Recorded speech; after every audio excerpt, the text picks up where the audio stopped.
Nós tivemos uma infância muito bacana aqui no Tivemos. Brasil, Eu pelo menos assim tive, e é o que eu falo, né? Essa é a questão da segurança, né? Eu andava assim, gente, com tranquilidade, com liberdade, né? Nós estávamos vindo aqui e assim, eu lembro que meus pais vinham pra cá, Leila, e deixavam a gente brincar, e a gente ficava brincando. Tinha uma região ali que faziam piquenique, churrasco, as churrasqueiras mais à né? frente. Exatamente. Então é um momento muito bom. Mas bom, vamos falar aqui um pouco da sua história, né, Leila? O esporte, o que significou para você na sua vida o esporte? Eu sei que você já cansou de responder essa pergunta, mas vamos aí pegar um pouco mais essa pergunta nesse momento aí especial. Pegando o parque aqui, eu lembro que eu rodei muito o parque na minha juventude aqui, principalmente para brincar de bola. Sabe aquele 2x2, você tá com a bola, jogando grupos de vôlei, enquanto a gente esperava, nós esperávamos. Eu treinei muito ali no CIEF, no antigo Elefante Branco também, na 906. Ali era um reduto esportivo da cidade. Eu estudei no setor oeste, que era do lado do do lado, Branco, exatamente. A gente eu fazia estudei competição. isso, estudei no Maria Auxiliadora, no SEMA, e lá eu ganhei bolsa de estudos, né? Mas a minha história com o esporte, ela começou lá em Tabatinga, né? Eu estudei nas escolas públicas ali, e nós fomos da turma do contraturno, né? De manhã estudávamos à tarde, e aí no contraturno... educação física e ali apresentava basquete, voleibol. Isso. E aí nesse contraturno foi que eu me apaixonei. Eu joguei handball, que era outro esporte. Quantos você tinha, Leila? Cara, eu tinha 12 para 13 anos. Aliás, na verdade, assim, como a gente estava conversando aqui, nós tivemos uma infância ali que a gente pôde aproveitar muito. Eu curti todo tipo de esporte, eu era muito moleca de rua. Mas assim, na hora que eu me apaixonei pelo vôlei, eu já estava com 13 para 14 anos. É que eu falei assim, caramba, é isso que eu quero para minha vida. E, incrivelmente, assim, eu já... Naquele momento, assim, que eu comecei a treinar voleibol, eu já falava isso para os meus pais. Eu lembro muito bem da minha mãe, tipo, no tanque, lavando roupa. E o varal lá de casa, e eu com aquela bolinha de meia preta, batendo por cima do varal, Paulo.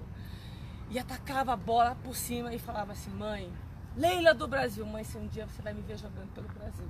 Aí a minha mãe no tanque assim, olhava, minha filha, um dia eu vou te ver jogando pelo Brasil. Engraçado você estar falando isso, Leila. Eu não sei se aconteceu isso aqui com você, mas eu tenho um filho que fala que você é jogador de futebol. Mas é assim que começa os sonhos, né? E foi muito interessante porque o Felipe, meu filho, ele foi uma das primeiras objetos que eu senti que quando ele era nenenzinho, ele identificou foi a bola. É impressionante. E assim, quando a criança, uma mãe sabe disso, se identifica, né? Vamos supor, se relaciona a palavra com o objeto, né? Mãe, pai, então ela já olha pra mãe, já olha pro pai.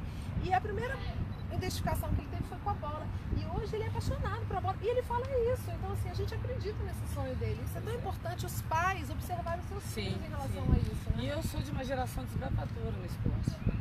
Pensa, anos 80, final de 70 para 80, quer dizer, as pessoas, hoje nós temos a compreensão do quanto o esporte é formação, são valores, mas antigamente, né? Pensa, uma menina, única filha, a primeira neta, a primeira mulher, falar assim, enquanto meu pai fazia a reunião e perguntava, Antônio, o que você quer ser? Eu quero ser PM. Maria, eu quero ser professora. Leila, eu quero ser jogadora da Seleção Brasileira de Vôlei. Isso nos anos 80. O que era na época? Eu tenho a mesma idade que você tá com 46. Eu tenho 46. Eu tenho 45, mas nós somos da mesma geração.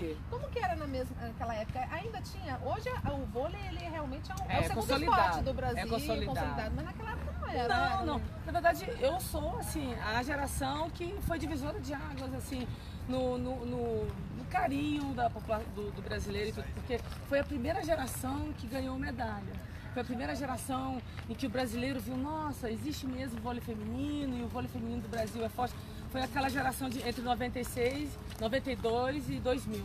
Essas gerações entre 1992 e 2000 foram as gerações que de fato mudaram a cara do voleibol feminino do Brasil. E eu fui nessa onda, eu fui levada por essa onda, que foi a geração que foi inspirada pela geração. Você lembra a geração do Renan, do Montanaro, do Amaury? Lembro. Eu sempre fui apaixonada por vôlei, mas eu não tenho altura, olha só. E a Leila não é uma das mais altas ainda, né? Sempre fui a mais baixa. Acho que o grande diferencial, o meu diferencial é que eu sou canhota. Então, desde que eu saí da seleção, não teve outra canhota. Eu acho até isso, cadê os canhotos do vôlei? Porque não tem. Quer dizer, eu saí em 2000 da seleção adulta e até hoje não teve outra canhota. Então, assim, o que me ajudou a permanecer, a estar na seleção há mais de 18 anos, com certeza foi o fato de eu ser canhota. E saltava bem, tinha um espírito aguerrido, combativo, aquela coisa do coletivo. Isso me facilitou muito a minha sobrevivência ali, porque é um esporte em que a rotatividade e os valores, eu digo físicos, humanos, ele é muito grande. Existe uma rotatividade muito grande dentro do voleibol, porque o Brasil tem qualidade em criar jogadores de voleibol, de futebol, esportes coletivos. É impressionante. Ô, Leila, você trouxe um assunto aí que é um assunto que eu venho batendo muito nessa tecla, né? Porque eu sou uma pessoa que sou defensora da educação. Sim. E acho que a educação, ela não é educação só de aprender matemática, geografia. Educação até é esporte junto, tá? Cultura, é uma forma integral mesmo, né? Além da escola integral, de uma forma integral. Na minha época, como você falou, nós tínhamos o contraturno, né? Eu sempre estudei em escola do governo, então eu tinha escola, depois eu tinha educação física, que antigamente não tem, né? Mas, assim, estamos falando aqui de atletas de alto rendimento. Sim. Mas eu quero falar para você que eu já ouvi você falar algumas vezes, e eu gosto muito da forma com que você fala, o que o esporte significa para aqueles atletas que não são de alto rendimento. Mas, assim, o que é o esporte? O que pode gerar o esporte em um jovem, em uma criança? Eu quero que você fale isso, que você fala com muita propriedade. Na verdade, assim, que bom que você está me dando esse espaço, porque, assim, existe uma cadeia, né, esportiva ali, existe a base, que é o desporto escolar, existe o intermediário, que são as escolas, são os centros de formação, os núcleos de formação, e existe um alto rendimento, que são as seleções. Então, assim, a Leila, como a Paula Pequeno, como a Tandara, nós chegamos ao topo dessa cadeia, né? Nos tornamos atletas olímpicas, mas nós começamos ali na base com milhares de outros atletas que saíram da escola, que saíram do desporto escolar, que aprenderam os valores, né? Porque essa é a minha maior preocupação hoje. Quando as pessoas falam de esporte, esporte é entretenimento, esporte é Copa do Mundo, esporte é Olimpíada, isso me magoa. Porque, assim, obviamente que os grandes eventos, eles são importantes para impulsionar, né, toda essa cadeia, né, todo esse produto que é o esporte. Mas o esporte, ele integrado com a educação, ele integrado com a cultura, ele integrado com a saúde, ele integrado com a segurança pública, ele até integrado com a geração de emprego, a gente sabe que ele tem um valor muito grande. No quê? Na formação, nos valores. Eu digo assim, eu até acho assim que é integrado, mas na realidade ele faz com que a segurança pública melhore. Sim. Ele faz com que a saúde melhore. Ele impacta, né? Ele tem um impacto direto, Na né? saúde ele é preventivo, porque nós estamos tirando os idosos, nós estamos tirando as crianças, nós estamos prevenindo. Hoje, segundo a Organização Mundial de Saúde, 1 em 4 adultos só praticam atividade física. Hoje, cada vez mais, a educação física ela está sendo tirada das escolas públicas, da escola da atividade escolar. Então, você vê muitas vezes uma criança que não tem coordenação para correr. Por quê? Nós não temos mais tantos espaços públicos para que a criança possa desenvolver, e também segurança. Hoje a gente não tem segurança para largar, deixar nossos filhos sair, né, para brincar e ir para casa do coleguinha ali do lado, né? Então eles são muito tecnológicos, eles estão ali no computador, no tablet, né? Então, assim, nós não temos. Então, aonde que ele tem que praticar? Ele tem que praticar na escola, ele tem que praticar no projeto social, no clube. Então, assim, você percebe que as meninas, principalmente, elas não conseguem mais correr de uma forma coordenada. Elas correm igual uma coisa meio que patina. Então, assim, não existe um trabalho cognitivo de coordenação motora com as crianças. Então, a gente está perdendo cada vez mais essa cultura esportiva. Mas a cultura esportiva da saúde, a cultura esportiva dos valores, que é foco, resiliência, do lidar com a situação. E assim, o que eu vejo, Leila, na questão do esporte, que junto com o esporte, eu tenho falado para as pessoas o seguinte: o esporte salva vidas. Porque quando a gente vamos supor, faz um projeto social, que tem o vôlei, que tem o futebol, que aqui em Brasília tem muitos programas. Lutas, né? Lutas também. O que acontece? Aquele jovem, ele tem o seu sonho, ele tem mesmo que ele não chegue a um alto rendimento, ali naquele esporte com disciplina, como você disse, com foco, resiliência, ele se torna um adulto, um pai de família, uma mãe de família que seja mais centrado, né?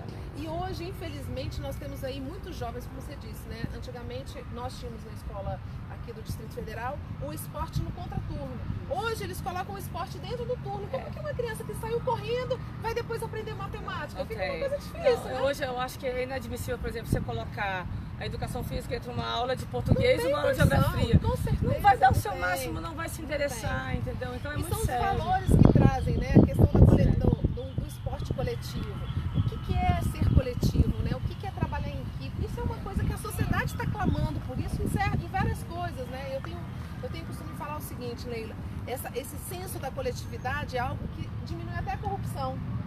Porque quando a pessoa tem o senso da coletividade, ela não entra no ato corrupto, porque ela sabe que vai machucar muito. Ela sabe da importância do outro também, da né? importância do outro. Então, eu vejo assim, eu digo assim, o esporte ele traz saúde, ele traz a questão da segurança pública, mas principalmente ele salva muitos jovens que estão aí.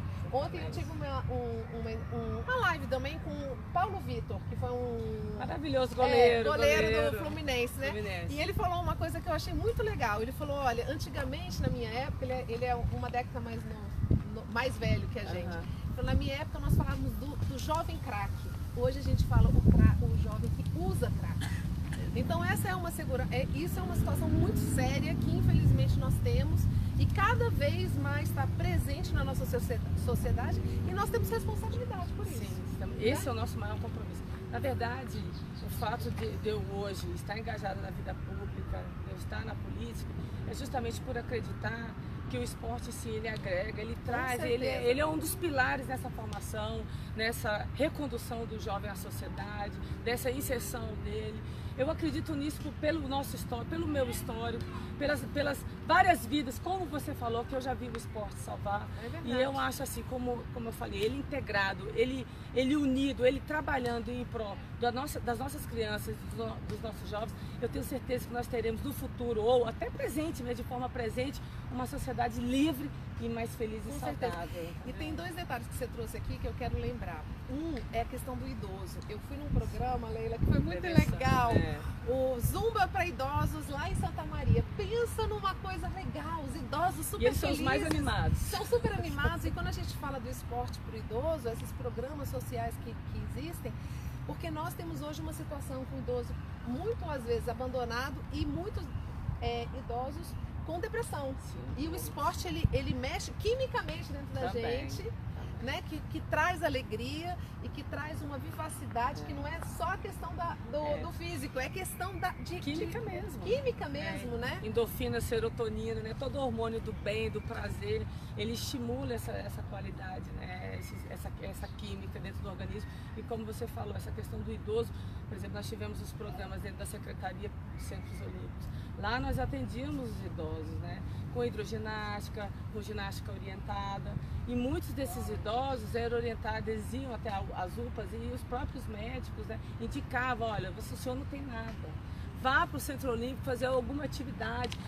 E lá eles se reencontraram. E na realidade eu já ouvi falar do Centro Olímpico. Nós precisamos lá visitar. Tem muitos idosos, né? Precisamos lá visitar. É um programa maravilhoso, né? Que nós entendemos mesmo que muitos deles abraçaram aquele espaço ali por não ter dentro dos seus lares o carinho, o incentivo, né? E precisamos ampliar esse programa. Né? Muito.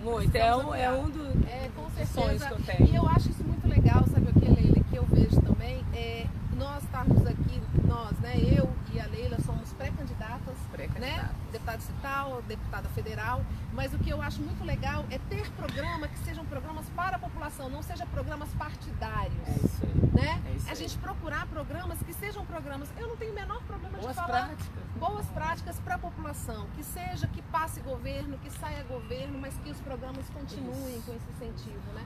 E as Vilas Olímpicas é um programa que foi de sucesso. Total. É um programa de sucesso. Agora, um programa que eu já até falei com você uma vez, que é o programa que eu acho que a gente tem que reabilitar ele, é o Esporte à Meia-Noite. Esporte à Meia-Noite. Devagarzinho, né? Eu acho que ele era ligado à segurança pública, né? Agora a coordenação veio para o esporte.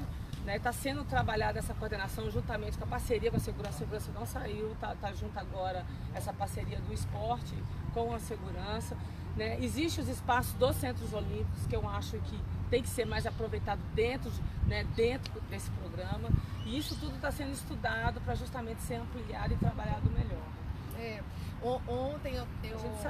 Essa semana eu tive, Leila, em Planaltina, lá funciona o Esporte da Meia-Noite muito bem, viu? E eu tive em Planaltina no batalhão da Polícia Militar.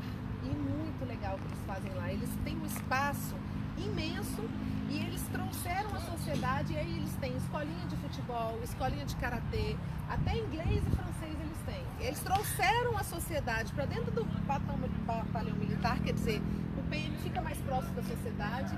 E aí ele falando o seguinte para mim, olha só, visão do major. Ele virou para mim e falou assim, olha, essas crianças que estão aqui são as crianças, os adultos que não vão me dar problema amanhã.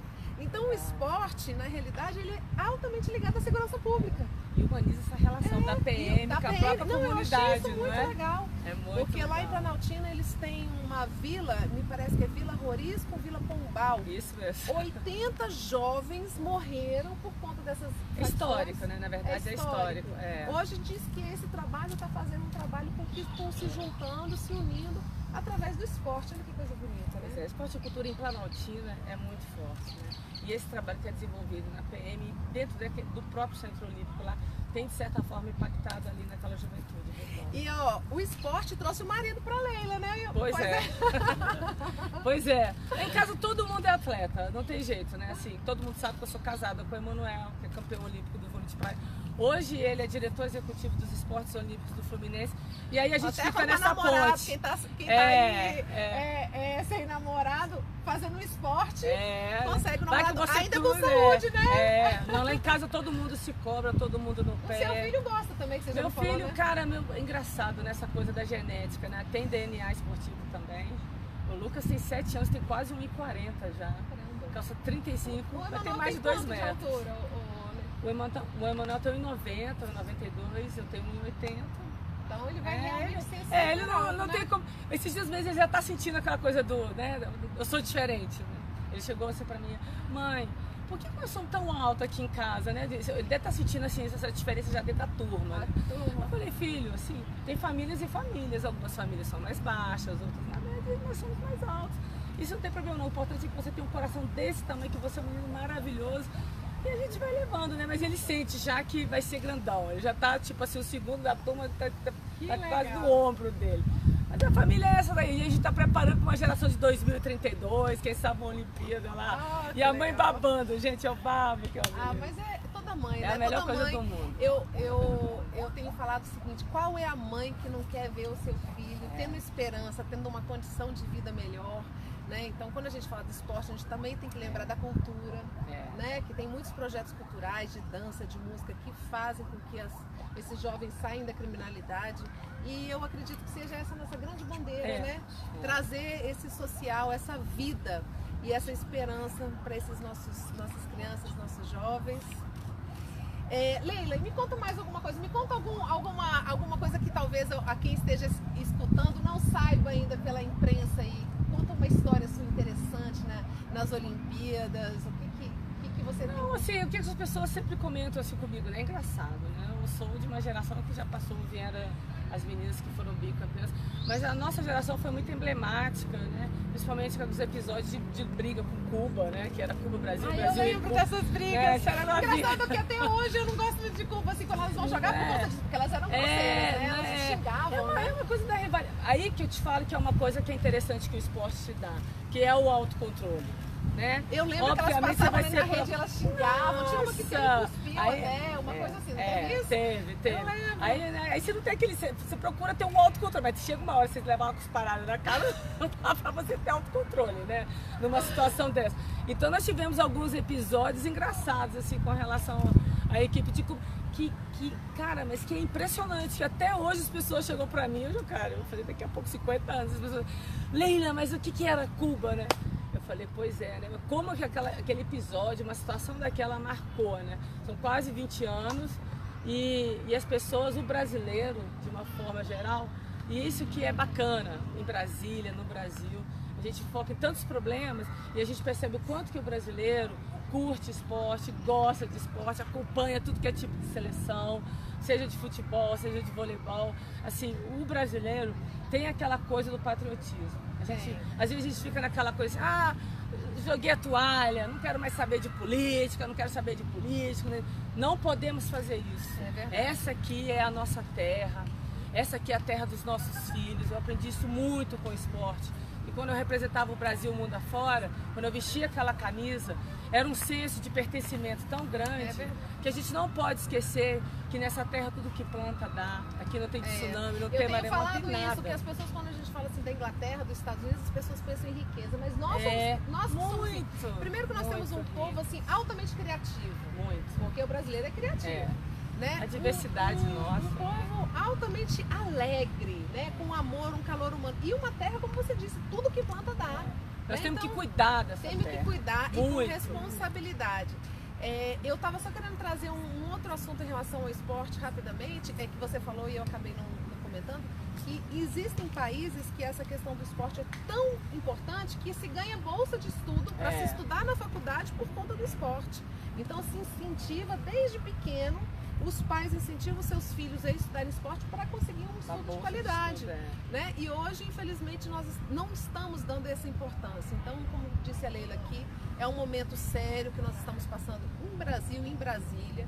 Nós estamos precisando ver que esse voto hoje, que muitas pessoas falam que vão anular o voto ou não vão votar, no dia 8 de outubro vai ter os 24 deputados estaduais. Não se informem, não façam Vão ter os 8 deputados federais, vão ter os 2 senadores, vão ter o governador. Então se informe, conheça as pessoas que estão colocando o nome aí. Vamos fazer um voto protesto, um voto consciente. E o voto consciente é o seguinte, anote o nome das pessoas e também guarde e faça fiscalização, né? É isso aí. É importante. Acompanhe durante os 4 anos. Acompanhe, Né? participe desse momento. É um momento de uma reconstrução de um mundo melhor para nós e para os jovens e que todos tenham essa alegria que a gente teve aqui em Brasília, porque nós vivemos isso, né? Sim. Você foi na água mineral? Você frequentou Também, a água mineral? Eu também, não. gente. Comi milho lá pra caramba, aquele macaquinho que roubava a comida da gente.